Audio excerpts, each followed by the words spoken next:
வணக்கம். வணக்கம். நீங்க யார பத்தி பேச போறீங்க? காயிதே மில்லத், கண்ணியமிகு காயிதே மில்லத். காயிதே மில்லத்தை பத்தி பேச போறீங்க, பேசுங்க.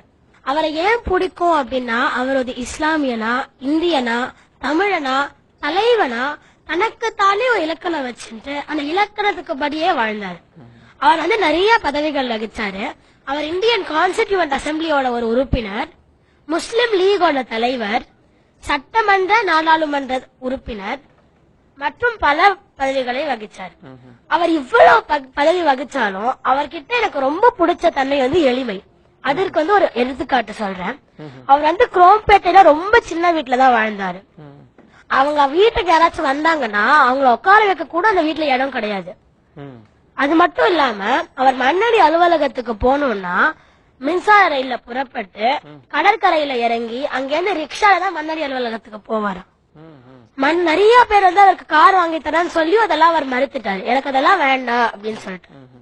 அப்புறம் வந்து நம்ம எளிமைன்னு சொன்னோம்னா அப்துல் கலாம் ஐயாவை தான் மெயினா பார்ப்போம். ஆனா இங்க என்ன அதிசயம்னா, அப்துல் கலாம் ஐயாவுக்கே எளிமையில வந்து இவரோட முன்னோடி அப்படின்னு நம்ம சொல்லலாம். வந்து தேவிக்குளம் பீர்மேடு அப்படின்னு 2 இடம் இருந்தது.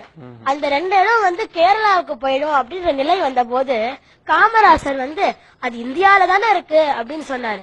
அப்ப ஆனா காயிதே மில்லத் வந்து கடந்த தேர்தல்ல வந்து அந்த 2 இடத்துல ஓட்டு உரிமை வந்து தமிழர்களுக்கு தான் அதிகமாக இருந்தது அப்படின்னு அதை வந்து நிரூபித்து அந்த 2 இடத்துல தமிழகத்துக்கே மறுபடியும் சேர்த்துட்டாரு. இதுல என்ன இன்னொரு அதிசயம்னா, அவருக்கு வந்து ஓட்டு நிறைய கிடைக்கிற இடம் கேரளா தான், ஆனாலும் அது தமிழகத்துக்கு தான் அவர் சேர்த்தாரு. இவ்வளவு நேர்மையா இருந்தாரு அவரு. ஆனால் இன்றைய அரசியல்வாதிகள் எப்படி இருக்காங்க? தேர்தல் காலத்துல முதலீடு பண்றாங்க, பதவிக்கு வந்ததுக்கு அப்புறம் பங்கீடு பண்றாங்க.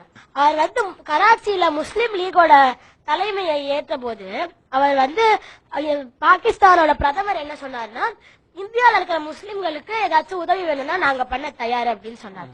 அப்ப காயிதே மில்லத் வந்து நீங்கள் ஒரு நாடு, நாங்கள் வேற்று நாடு, இதில் நீங்கள் தலையிட வேண்டாம். இந்தியாவில் உள்ள முஸ்லிம்களுக்கு ஏதேனும் உதவி செய்ய வேண்டும் என்றால் உங்கள் நாட்டில் உள்ள சிறுபான்மை இந்துக்கள், சீக்கியர்கள், கிறிஸ்துவர்களை துன்பமில்லாமல் பார்த்துக் கொள்ளுங்கள் என்றார். அவர் இஸ்லாமியனாக இருந்தும் இப்படி சொல்றார் என்றால் அவருக்கு எவ்வளவு மதநல்லிணக்கம் இருக்கும் சார். அவ்வளவு மதநல்லிணக்கம் கொண்டவர் அவர்.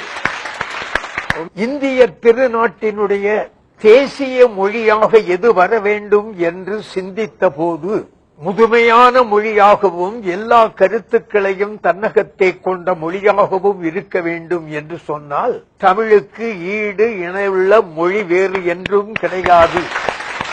எனவே இந்திய தேசியத்தினுடைய தேசிய மொழியாக, ஆட்சி மொழியாக, தாய்மொழியாகிய தமிழ்தான் வர வேண்டும் என்று வாதிட்டவர் மரியாதைக்குரிய காயிதே மில்லத் அவர்கள். ஒரு காலகட்டத்திலே வேறு வழியில்லாமல் இந்தியாவுக்கும் பாகிஸ்தானுக்கும் சண்டை வந்துவிட்ட நேரத்தில் காயிதே மில்லத் என்ன சொன்னார் என்றால், பாகிஸ்தான், நீ எங்கள் நாட்டின் மீது படையெடுக்கின்றாய், எனக்கு பிறந்திருப்பது ஒரே மகன், இந்திய திருநாட்டுக்காக என் ஒரு மகனை உன்னை இதற்கு போரிடுவதற்கு நான் அனுப்புவேன்.